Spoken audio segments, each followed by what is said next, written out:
coming down. I don't care what you think your deed says. This is my community, and nothing goes on any roof in this neighborhood without my board's approval. Nothing. I am not a member of your HOA. You have no jurisdiction over my property. I don't need jurisdiction. I need compliance.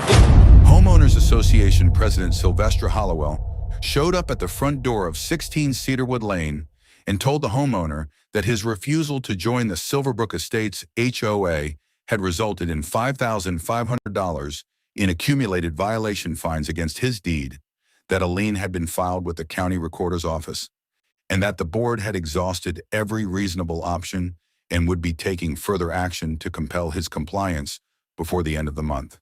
She said further action like it was a standard administrative procedure.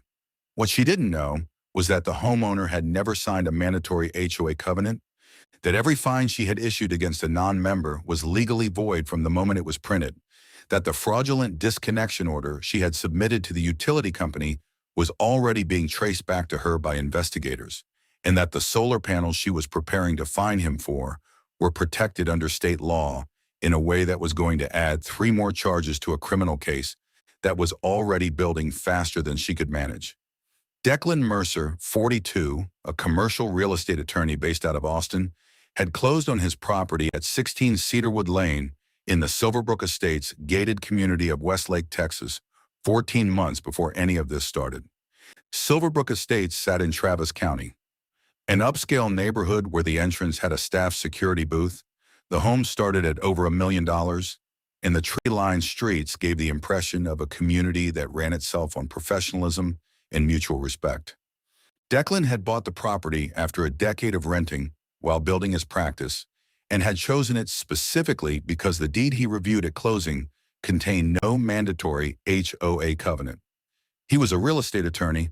He read every page of every document before he signed anything. The absence of a mandatory covenant was not an oversight. It was a factor in his decision to buy. He received the first HOA welcome packet in his mailbox 3 weeks after moving in. It included a membership application, a schedule of annual dues, and a letter from Sylvester Hollowell introducing herself as HOA president of Silverbrook Estates and expressing her expectation that he would complete and return the application within 30 days. Declan set the packet on his kitchen counter, pulled out his closing documents, confirmed once again that his deed contained no mandatory membership obligation, and drafted a polite but unambiguous reply explaining that he would not be joining the HOA and had no legal obligation to do so. Sylvester Hollowell, 55, had been HOA president of Silverbrook Estates for 9 consecutive years and had never once encountered a homeowner who had read their own deed carefully enough to decline membership on legal grounds.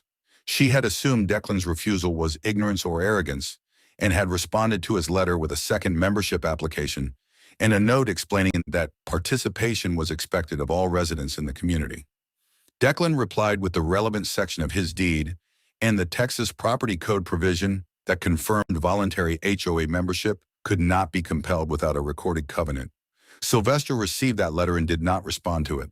She filed a violation notice instead. Declan added it to a folder he had already started. Before we go further, what city or country are you watching from? Drop it in the comments. We love seeing where you're tuning in from. And if you believe that a homeowner who never signed an HOA covenant owes that HOA absolutely nothing, hit that like and subscribe button and join us here on HOA Unhinged. The violation notices came in waves after that. The first cited Declan's front landscaping as non-compliant with Silverbrook Estates aesthetic standards. The second cited his outdoor lighting as an unapproved modification. The third cited his vehicle as improperly positioned in his driveway.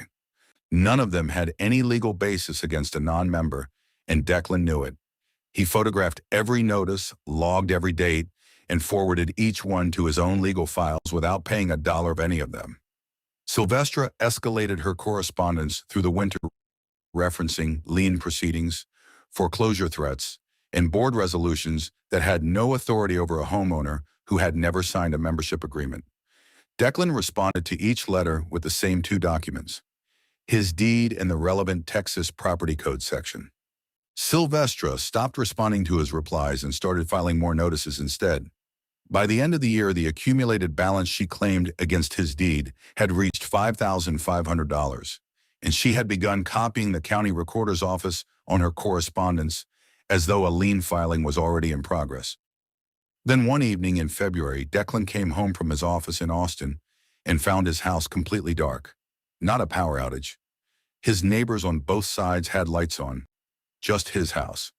He called Encore Electric Delivery and was told after a long hold that a disconnection order had been processed against his address, citing an unresolved compliance issue with the property. The representative could not tell him who had submitted the order. Declan asked for a supervisor. The supervisor told him the order had come through a third-party management account, and that restoring service would require a formal reinstatement request that could take 3 to 5 business days to process. Declan sat in his dark house that night with his laptop running on battery and ordered a complete solar panel system before midnight. He had it professionally installed within 10 days. The house was fully powered again before Sylvestre had any idea what he had done. He also called his attorney the morning after the disconnection and asked her to begin a formal investigation into how the order had been submitted and who had authorized it. She called him back within 48 hours with an answer that surprised neither of them. Declan's attorney, a utilities and property law specialist named Patricia Osei, based out of Austin, traced the disconnection order to a third-party property management account that had been opened using Silverbrook Estates HOA credentials. The account had been used on a single occasion to submit a fraudulent compliance disconnection request against 16 Cedarwood Lane. The request had cited an unresolved HOA violation as the basis for disconnection. Encore's compliance team confirmed that the documentation submitted with the request had included what appeared to be a forged signature on a property management authorization form. Patricia forwarded the full findings to the Travis County District Attorney's Office and the Texas Public Utility Commission the same afternoon. Then Sylvestre saw the solar panels. She filed a violation notice against Declan's property within 4 days of the installation, citing the panels as an unapproved structural modification under Silverbrook Estates architectural standards and attaching a $3,000 fine to his deed. She delivered the notice in person and told Declan directly that the panels were an eyesore that violated the community's aesthetic standards and that he had 14 days to have them removed. Declan looked at the notice. Then he looked at Sylvestre. Then he told her 3 things in the following order: that his deed contained no HOA covenant making the fine legally void, that the Texas Property Code Section 202.010 specifically prohibited HOA restrictions on solar panel installations on residential property, and that the utility fraud investigation that had been opened against her the previous week now had a second exhibit to work with. Sylvestre's expression did not change immediately. She asked him what investigation. Declan told her to check her email and close the door. Patricia filed the civil lawsuit in Travis County District Court the following morning, naming Sylvestre personally and the Silverbrook Estates HOA board collectively. The criminal referral to the Travis County DA's office was already active.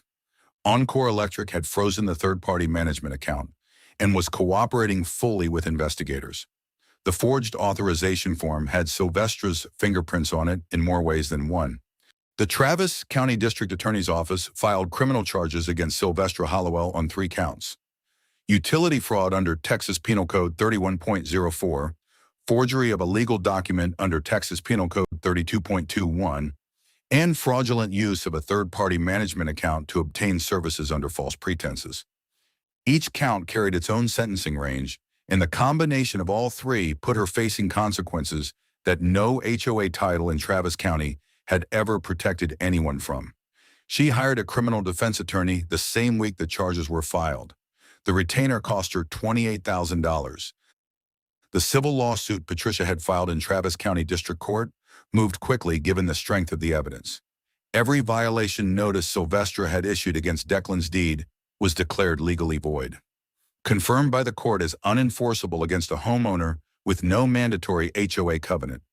The solar panel fine was dismissed under Texas Property Code Section 202.010 in a single hearing that lasted less than 20 minutes. The fraudulent disconnection was addressed separately as the most serious element of the civil claim. The court found that Sylvestre had deliberately interfered with Declan's utility service through forged documentation and awarded damages that covered the cost of the solar installation, his legal fees, and additional compensation for the sustained harassment campaign she had conducted against a non-member homeowner for over a year. The Silverbrook Estates HOA board removed Silvestra from the presidency unanimously the day after the criminal charges were filed. They commissioned a full audit of every enforcement action she had taken during her 9-year tenure, and the audit found 11 other non-member homeowners in the subdivision who had received violation notices from Silvestra despite having no mandatory covenant in their deeds. Every one of those notices was declared void. Several of those homeowners filed their own legal actions in the months that followed. Silvestra Hollowell entered a guilty plea on the utility fraud charge 8 months after the indictment and was sentenced to 2 years probation, significant financial restitution, and a permanent ban from serving in any HOA leadership role in the state of Texas. Declan Mercer kept the solar panels. His grid power was restored by Encore within 2 weeks of the investigation concluding, and he ran both systems simultaneously from that point forward. His electricity bill dropped to almost nothing. He never joined the HOA. If this story reminded you that reading your deed before you sign it is one of the most powerful things a homeowner can ever do, share this video with someone who needs to hear it today. And if you have ever been targeted by an HOA that had no legal authority over your property and did it anyway, drop your story in the comments because that story belongs on this channel. See you on the next one right here on HOA Unhinged.